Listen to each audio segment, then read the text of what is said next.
会自己感到生活在一个很美妙的境界里。Évidemment, on vit dans la vie, on est plus ou moins conditionné par son existence, mais comme disait Heidegger, on peut habiter poétiquement où on se trouve. Donc on peut garder sa poésie, garder son art, malgré son existence. Après ces paroles de maître, c'est difficile, mais j'essaie également de mon tour. Pourquoi c'est très important. Moi, je me souviens, depuis que je me connais, j'étais étonné. Cet étonnement devant les étoiles, étonnement devant un bébé qui est né. Et chaque fois, je viens d'être grand-père il y a 15 jours, et chaque fois, chaque bébé qui sort, c'est étonnant. Et tous les jours, il y a des étonnements. Les feuilles qui sortent, chaque fois, vous voyez, c'est étonnant. Et cet étonnement qui m'a petit à petit dirigé vers comprendre qu'est-ce que c'est, comprendre mieux, comprendre plus profond, comprendre à peu près concentré. Alors petit à petit, je suis allé vers calligraphie, parce que calligraphie, il stylise déjà ce qui était simplifié, stylisé, comme les signifiants qu'on utilise, les paroles. C'est comme je touche un mot en calligraphie, ce mot-là vient de très très loin. Je sens quand même un Égyptien qui est en train d'écrire hiéroglyphes, c'est la même chose. Je fais un lien direct avec nos ancêtres. Comme j'ai fait la peinture, je travaille avec les peintures de art rupestre, je sens qu'ils sont en moi. Je suis passionné des masques. Les masques sont partout dans notre appartement. De temps en temps, les amis ont peur quand on regarde autant de masques, parce que ce sont des symbolisations des êtres humains par nos ancêtres. Et en plus, comme ils ont déjà dessiné ces masques, ça donne quand même combien de fois c'est symbolisé. En bref, ce qui fait mon parcours, c'est cet étonnement devant l'univers, notre présence dans l'univers. C'est étonnant. Demain matin, encore, je sais bien, on va voir le soleil, mais c'est étonnant quand même. Et entendre comment on peut aller les sentir le plus bref possible, le plus immédiat possible, c'est la calligraphie. Voilà.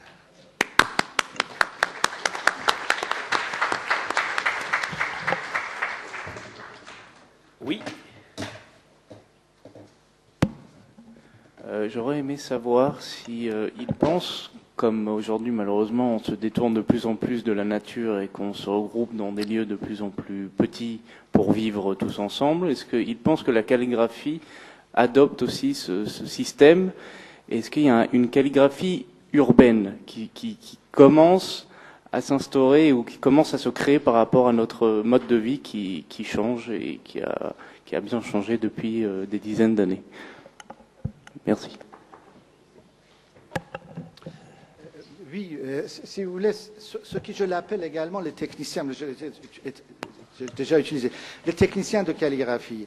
Ce qui concerne quand même la langue persane, l'écriture iranienne, vous pouvez constater facilement, c'est une mode maintenant, qu'on utilise pour les logos de différents systèmes, n'importe. Un vendeur de téléphone portable, il utilise logo comme un caractère persan ou caractère simplifié, etc. C'est ça aussi. C'est ça que tout à l'heure on dit, Maître Fonzing et moi-même également, on insiste sur cet aspect-là. Calligraphie en tant que technique, ça ne veut rien dire. Ça n'a pas de sens. Le sens vient le moment où un calligraphe, comme il travaille, il est en lien direct avec ces 40 000 ans derrière, avec cette primate, Homo sapiens sapiens, à bactéries jusqu'à primate. Si on n'est pas dans ce milieu, si nous ne sommes pas dans ce décor, ça ne vient pas. 这位青年人提的问题，我觉得是一个普遍存在的问题啊。我想人类的共同的忧虑也正在于此。我想这个为什么联合国这个教科文多元文化请我和这位伊朗的书法家来谈这个呢？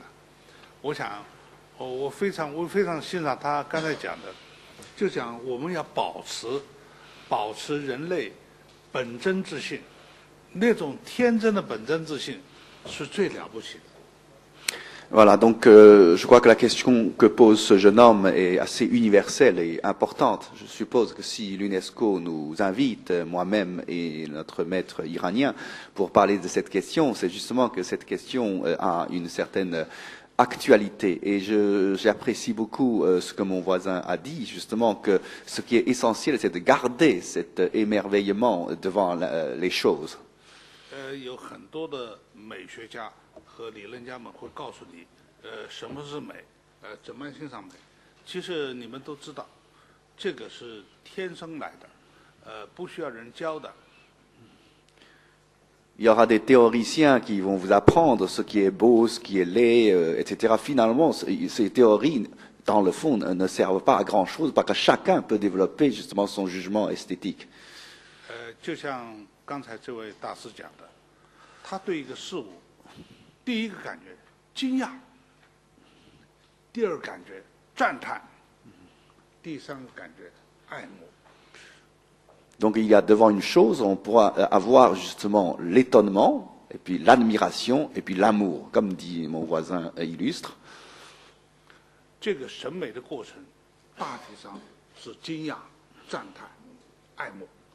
如果讲一个真正的好的东西到你面前，不需要解释，它自然会感动你。Voilà, quand vous êtes devant une chose qui est très belle, eh bien vous vous émerveillez instinctivement, vous n'avez pas besoin d'explication. 我们这是要愿更多的人，更多的青年人能够看到自然和艺术的原来的本貌。Et donc on souhaite de plus en plus de jeunes qui puissent apprécier de façon plus instinctive la beauté de la nature et la beauté de l'art en tant que tel. Merci.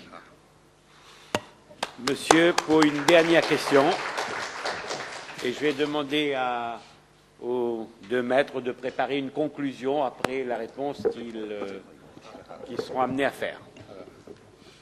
Oui, allez-y. Merci. Et, en réalité, j'ai une proposition à faire.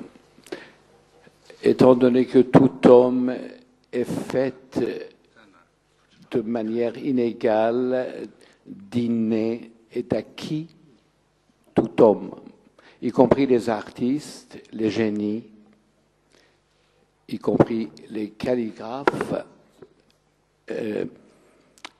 et c'est une étude qui n'a jamais été faite. Et moi, je pense que UNESCO, peut-être, effectivement, pourrait prendre l'initiative et faire la part des choses sur ces génies, ces artistes, ces calligraphes, les peintres. Et pourquoi pas une étude, effectivement, multidimensionnelle, dans le sens pour déterminer la part de, effectivement, d'inné et d'acquis. Si ce serait une bonne étude. Merci. Merci à vous. Merci à nos deux invités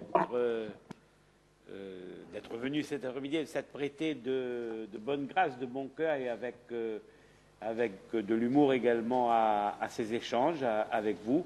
Alors maintenant, nous allons nous séparer. Avant de nous séparer, je voudrais un petit mot de conclusion de chacun des deux maîtres. Je vais le faire. Hassan. Oui. Je vous ai préparé une petite surprise.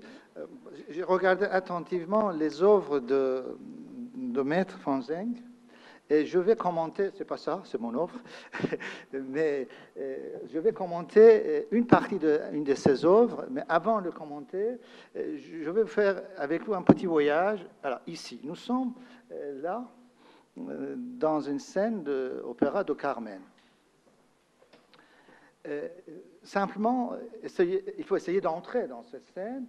Il y a bien sûr la musique préparée, travaillée. Hein. Il y a une orchestre, plusieurs personnes qui jouent. Il y a des artistes, les danseurs.